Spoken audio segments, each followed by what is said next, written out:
Howdy. Hello and welcome Welcome. to the Dragon's Den podcast. I'm Grant, Mike.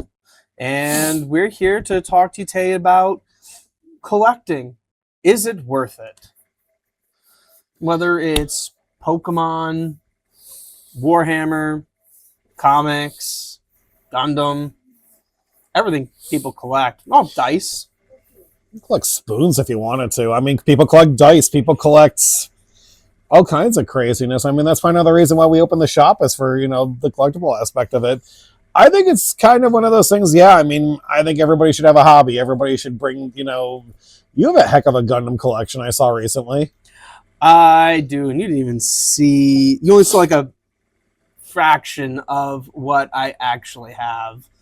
A lot of it's in storage since...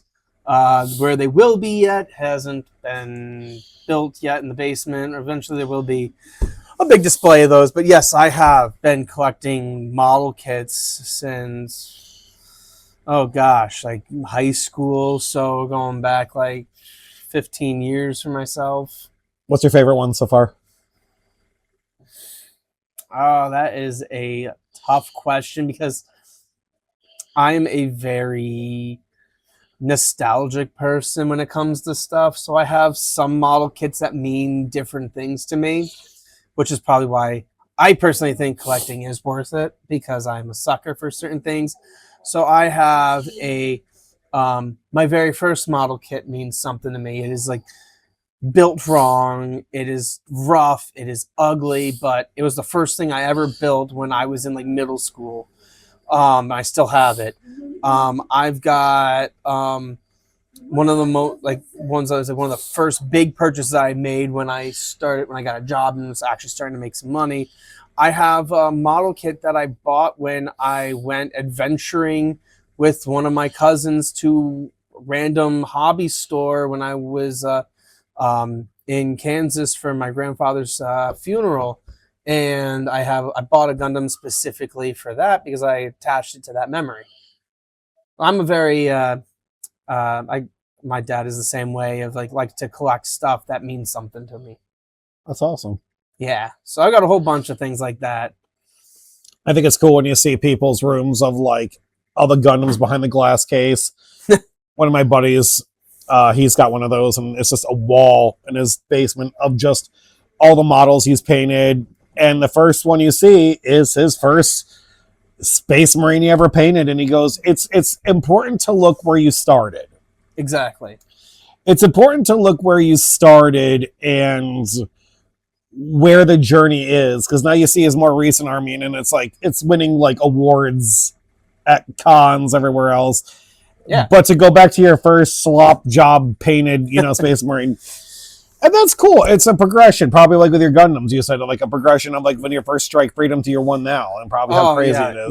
My very first thing I ever built was a high grade. I can't remember which one I built first out of the two. I bought them at the same time. It was a high grade Gundam Quant from 00 and a RX-0 Unicorn. That's Those awesome. are the first two I built, and I still have both of them. Even the RX-0 had a really cool special base it came with that actually transforms between the Destroy mode and Unicorn mode. I could go down the line of Gundam all day, but we're here to talk about collecting. It's part of your collection, dude, and there's nothing wrong with it. I mean, I have a huge, building my Resident Evil collection at home. Exactly. It's what brings you joy. I mean, it's rough out there sometimes in the world, and if this little piece of whatever brings you joy, go for it. I mean, a big part of right now is what you're saying is TCG is in this weird bubble of just like, I know people trying to rebuild their childhood of like trying to collect all the Pokemon cards back. Mm-hmm. Like, I'm trying to do base set and jungle and all going through like Neo Dynasty, and all like, hey, I want to start here because this is where I started as a kid. And right now, with such the bubble Pokemon TCG's in right now, and such like the state of, it's like, it's tough.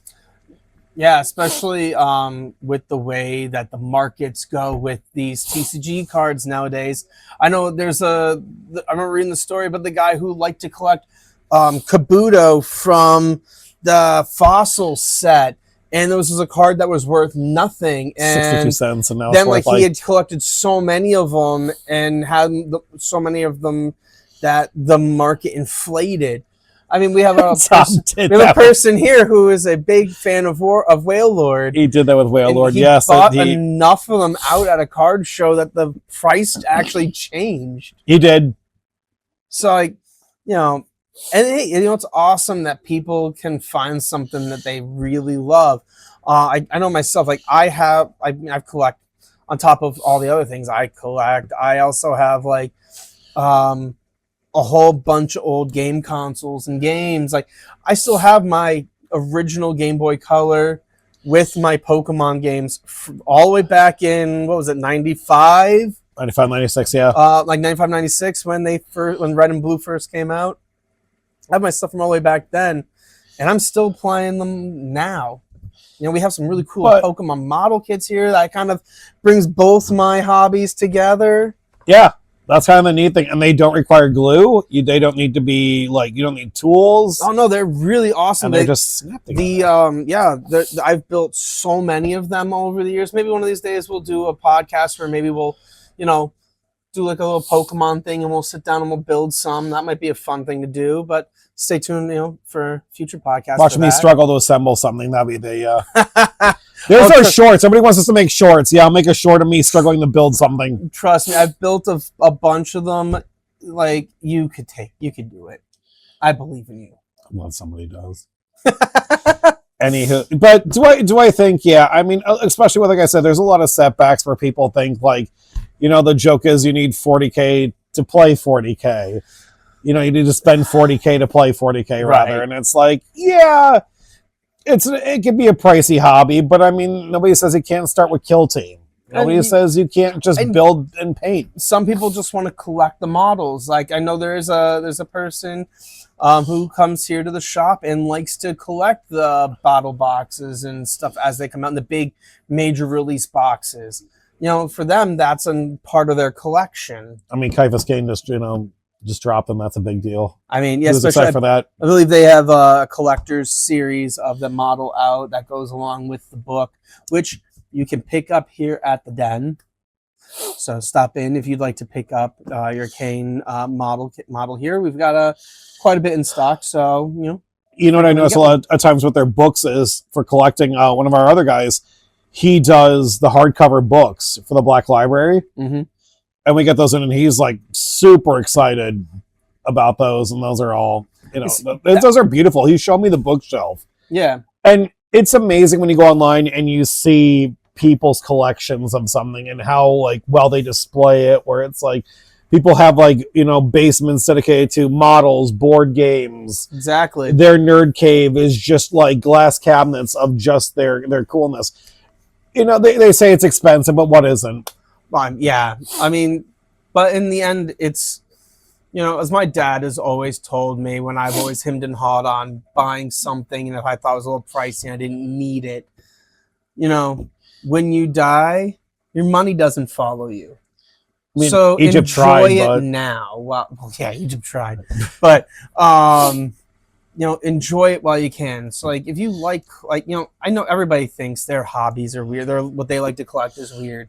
I know, like, for myself, like, outside of my friend group, like, in places like this, people look at my collections and go, like, why do you collect that? That's so weird that I have all these, like, little plastic army men and little pieces of cardboard that, have pretty pictures on it. Well, and they think that's weird. But to me, it's like, everything tells a story. Everything does tell a story. So... And I think that's a big thing when a lot of people have said, like, trying to build back, like, retro collections of Pokemon, or they're trying to do One Piece, or they're trying to do... And they're getting discouraged because product is shorthanded right now. But do you think that adds to the kind of the excitement of the chase, or do you think right now that's just kind of a headache in your own right? I think, depending on what it is, some of it's a bit of a headache, because I know myself, along with many people, got snubbed this weekend, actually. there was a special, like, I believe it was 29th anniversary, 39th anniversary thing that went up on P Bandai on Friday night for some special One Piece stuff. But if you weren't there in the first few minutes, it all got purchased out by scalpers, and then the cards were already being posted online for absorbent amounts of prices. You know, I know it's really cool that things like, you know, One Piece do things like the Dodgers, where they have those special Dawn cards that they have that's Luffy with the Dodgers jersey on. But like, I've seen it where people have taken mass amounts of those and are selling them for insane prices because they know people want to collect it, and they know that, you know, even though they don't want to collect it, they just want the money. I think that's one of those things that makes it hard to be a collector. Scalpers have kind of ruined a lot. It hits every hobby in one way or another. Don't feed the scalpers. Yes. You are stronger than that. Support your local game stores, your local mom and pop shops, so they can get the product. Go through them. Don't go. I'm aware FOMO is a thing. I'm aware fear of missing out. You know, the fear. Don't get me started on FOMO. That's, you know, I'm a sucker for FOMO. Really? I am. Yeah, I am. I try not to be, but I am sometimes. Well, it's like I'm kind of half dreading the 30th anniversary for Pokemon got dropped. And I've had like 15 people text, call, email, Discord at night. I'm like, I stop answering my phone past a certain hour because it's just like, hey, so 30th anniversary is coming up. My friend's kid needs a box. And my classic response is, yeah, people right now in hell on ice water. But I mean, it's just sad. Well, you know, with the whole fear of missing out stuff, I used to, well, I didn't used to, I still play WoW a lot, but I used to like try to collect mounts or different things. Were you a collector for like the boxes when they come out, get like the statue? I have, I mean, yeah, we're going on collections. Here I am, you know, in my collection piles of shame. But I have everything, every World of Warcraft Collector's Edition box except for vanilla. Because even the empty box is like $250, $300 now. Just the empty box, no codes, no anything in it, just the box. Because Blizzard collectibles are that thing in my mom's basement right now is $300. If you have a vanilla box in your mom's basement, yeah, I think I do. Don't tell the authorities, but I might have to go do something. Good luck. Jokes aside, though, I mean, it's, you know, it's like the fear of missing out, though, with like things like doing raids on WoW. Like if you don't do a bunch of raids within a certain time period of I remember those thing, you miss out on a one-time only chance of things. On Final Fantasy 14, they have this thing where these rewards for doing PvP, and you know, there's special mounts and pets that you can only get through that, and they're only available for these few month period. And if you don't get it, you're never gonna get it. And those kind of things, you miss the one, you miss two because life gets busy, and it really takes the wind out of your sails on wanting to collect stuff. And I kind of gave up on some of that stuff. Well, I think that's just adulting too, is you got to kind of have to like, what's worth keep going, what's not. Yeah. And it's there's so many things. It's funny that you mentioned the Blizzard collectibles, because Blizzard collectibles are one of those things that goes really hard, like Pokemon. It's not as mainstream, but it still has a lot of value. Like there's certain items that go for quite a lot. Like I have this pin, it's Overwatch pin from playing a demo of Overwatch back in 2015, before it was the first time it was playable outside of BlizzCon. Well, that pin, this price has been stable for the past like 6, 7, 8 years. It's been about $300 to $350. Wow. For this tiny little pin the size of like a quarter. It's a little gold Overwatch logo, but it's like $300 to $350, and it's held that price. There's some Blizzard products that like go for a real lot of money, and they've held their value because the Blizzard fans, are usually pretty fanatical about their stuff. I remember when Overwatch was dropping and I was still working my other job. And I remember getting the lanyards in. Oh, yeah. And people were like, hey, what are you doing with your lanyard? And I was like, well, I have to wear it for, like, you have to wear them for X amount of, like, promotional. Yeah. And then it's just like, to me, it was just a tracer, like, lanyard. I'm like, okay. They're like, here's a pin and, like, a poster and, like, a lanyard. And I was like, all right. Yeah. For me, Blizzard meant nothing. To the kid who was like, hey, where do you live? And I was like, no. Yeah. I am a huge Blizzard fan and always have been. Like, when Overwatch first came out, like, I remember, like, I had a lot of stuff for it. I was a really big fan of it when it came out. It's like, there was a lot of stuff I have, and there's a lot of stuff I went out and got just because I wanted to, collect it.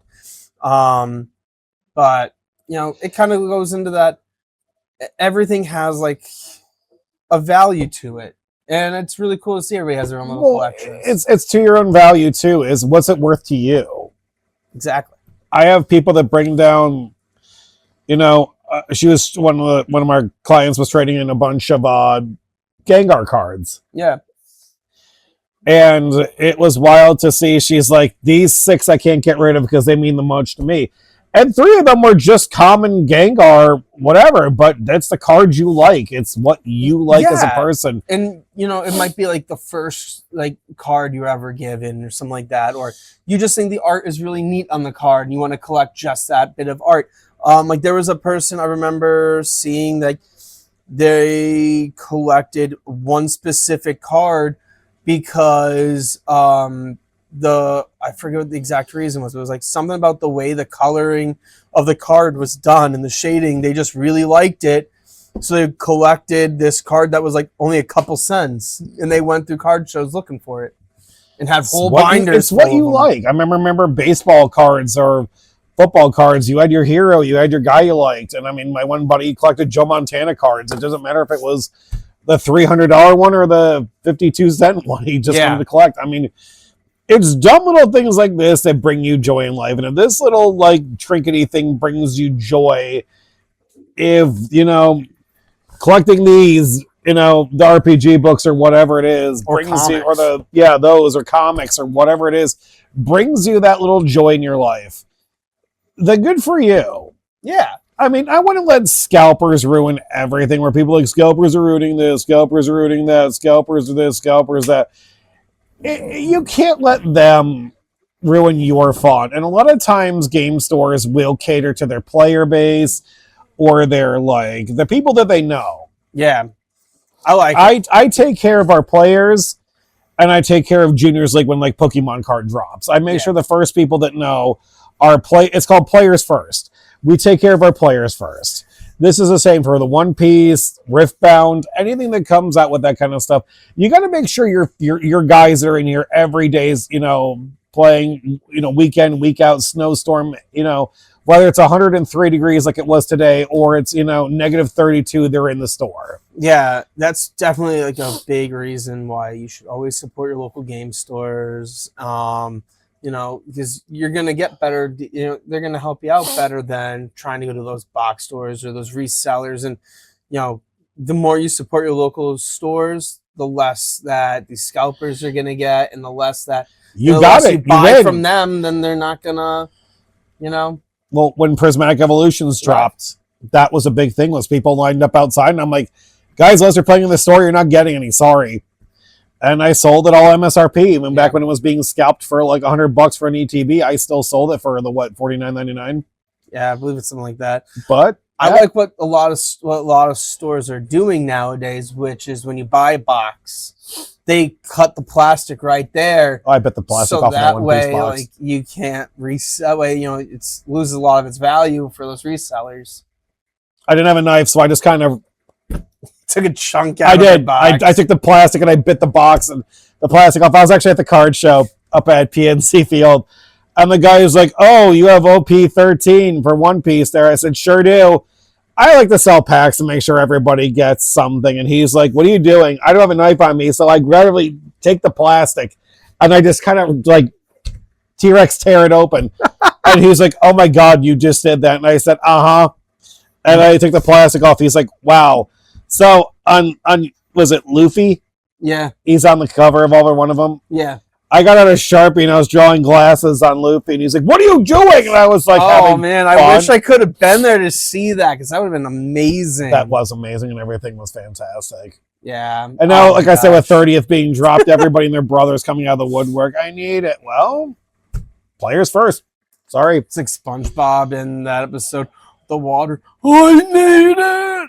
I need it.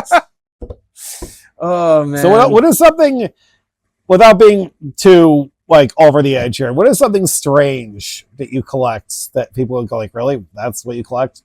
I mean, I kind of already went through over my stuff that I collect. The main thing people would think would be strange is probably just all the model kits and stuff. Your wife doesn't have a spoon collection that's like... No, we pretty much just like cosplay material and fabric and model kits and TCG cards, old video games like myself, pretty much everything. It's like all of our stuff's kind of all melded together into one big collection. I like to make the joke, I say people's biggest kind of regret for a lot of collecting, and I'm seeing people trying to get rid of them now, is the pop figures. I have people coming in, yeah. God, I have at least figures. Every other week some guy comes down with Tupperware containers full and is like, what will you give me for these? I was like, I'll help you get them back in your car.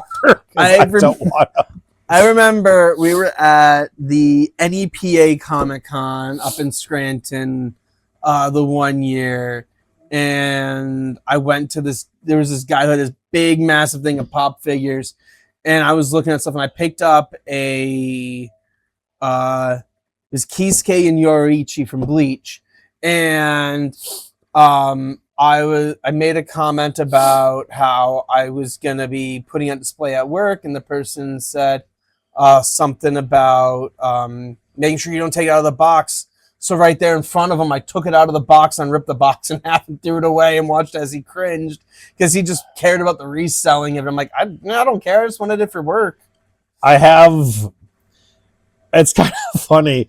The first one I ever bought was Cortana from Halo because back when I worked at my other job, there was, and I'm like, fine, I'll buy one of these stupid things, and I'm like, whatever, it's Cortana. I open it up out of the box, and she was glued to the dashboard of my car for a little bit.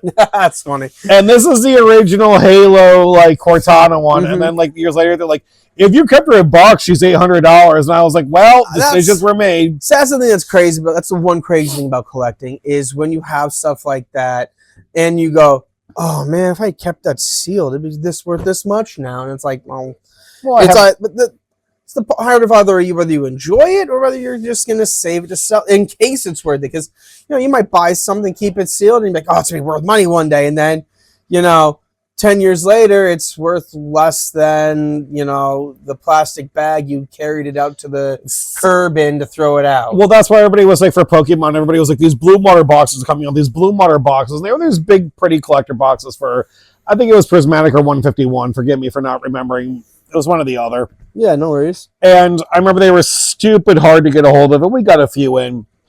And everybody was hoarding them because this was like the big, oh my God, it's going to be worth $1 million, coming up in 5 years. 5 years is going to be worth a ton. I said, yeah. And so you take in consideration, there's like 50 million of them in everybody's garages, and they're not going to be worth squat. I said, when Pokemon builds its facility over here and hits print, I said, wouldn't it be funny if like those boxes, they just start printing them like mass producing and they ain't worth squat again? I mean, I have a pretty great like Resident Evil collection. Like that's my thing. It's funny, we're talking about collecting, and the one thing I didn't even, write down or think about before we did this was the biggest thing of collectibles, right? The biggest thing about collectibles ever, especially if you are from, my age to your age, the good old millennial. This is going to be worth something. What the hell was that? Beanie Babies! Oh, God. Stupid Beanie Babies. I love that one. There's a meme online of a divorced couple. Yes. Oh my gosh. Dividing up the Beanie Babies because it's in court and now they're probably not worth nothing. this Beanie Baby's worth this much, and there was like I remember in Scholastic, Tiger Lily is going to be worth $77. I remember the Scholastic Book Fair actually had a book that was like the value of certain Beanie Babies. Hey, we didn't have the internet back then. We had Tough Stuff for the sports cards, and we had Wizards for that stupid comic book. It's funny how collecting is like evolved over time. Though this thing is like I just can't believe I just remembered about Beanie Babies because that was always a big collecting thing. Stupid collectible things like that. I'm sorry, but I sat back there. I remember McDonald's was giving out them, and people were like lined up out, like wrapped around McDonald's twice for these like Beanie Babies. And then I saw it again when K-pop Demon Hunters dropped. Oh gosh, their cards at McDonald's or anything Pokemon, and people are like wrapped around a McDonald's like 3 times over to get these stupid like K-pop Demon Hunter cards or the Pokemon cards, and they're like, yeah, we're gonna be limiting you to like 1. So, and then there's some guy like losing his crap in the parking lot because he can't get 37 Happy Meals, and it's like, I can't really talk. I'm the person who one time I went through. I think they had McDonald's. They had, it was a Sario crossed with Yu-Gi-Oh little keychains, and I went through the drive-through and I placed my order, and I asked them like, is it weird if I ask, can I just buy 2 toys? And the person chuckled, and when we pulled up and they saw all the anime stuff in the car, they kind of figured it out and they laughed, and they kind of like asked which ones we wanted. So of course we got Dark Magician and Obelisk, but I guess we're nerds. But yeah, it's fun. No, I mean, it's like I said, the world's a little rough out there right now. And if this little plastic army men or the little plastic, Gundam thing brings you, or your cardboard lizard, fire lizard brings you joy, then good for you. But don't ruin anybody else's fun with it. I always said, like, scalping is one of those things that goes with everything. You know what I mean? The sneakerheads have been dealing with it a lot longer than we've been dealing with it. Oh, yeah. Where it's like, I used to work in a mall, and you'd see everybody lined up outside Foot Locker, and you're like, what the hell's going on? They're like, oh, new Nike drops. Everybody's waiting for the new shoe to drop. Yeah. Shoes on the other foot, though. That was awful. I don't know where I was going to go with that. I didn't know either. But I collect bad puns. Yeah, you do. I have a collection of sea chargers over there that people keep leaving. That's a collection. That's pretty great. It's fun. My mom has a silly collection, and I love her for this. And is it the Highland cow? No, it's even better than that. She likes to collect coasters from places she goes. So like, you want to give her a Dragon's Den one? She probably would put it in her collection. She's actually like sealed some of them in resin to protect them and stuff. It's fun because when they went on their trip to Ireland recently, everywhere they stopped, she would take a coaster, and she has this big. She's so enthusiastic about it, and it's the most amazing thing ever, most heartwarming thing ever. There's people that come in and they see them on my table, and they'll just take a handful, and I'm like, okay, sure. Whatever. I mean, they're just crappy paper coasters I use so you're not staining the mats. Right. It's fun. Like, it's something like that is so wholesome, though, that like I said, like spoons, like coasters. The best part is like she's named some of them too. Like as like they went on certain trips. Like we were on the cruise the one year, she had one, and she kind of made it her mission to bring it with her to different parts of the boat, and it has a name, and it's encased in resin to keep it safe now, and it's amazingly adorable. What was the one that was really funny? They were collecting every store, this one group around them, and it was a pretty neat thing. It was actually neat. They did T-shirts from everywhere that was like a location it meant something. It wasn't just like I stopped at McDonald's and bought a T-shirt. Yeah. But at the end of like going when they retired, she took all the T-shirts and she made a blanket. That's really cool. And this lady was talking about she made a blanket of all these T-shirts, and it was all like the memories of this big trip when they retired, and they finally got to do, it was a state a year. Yeah. So everybody tries to do like, a couple states a year, or like let's flush out the 50 states, and like And everywhere they stopped at like the Alamo. They got a T-shirt and like it's like the magnet collection that almost everybody inevitably starts at some point.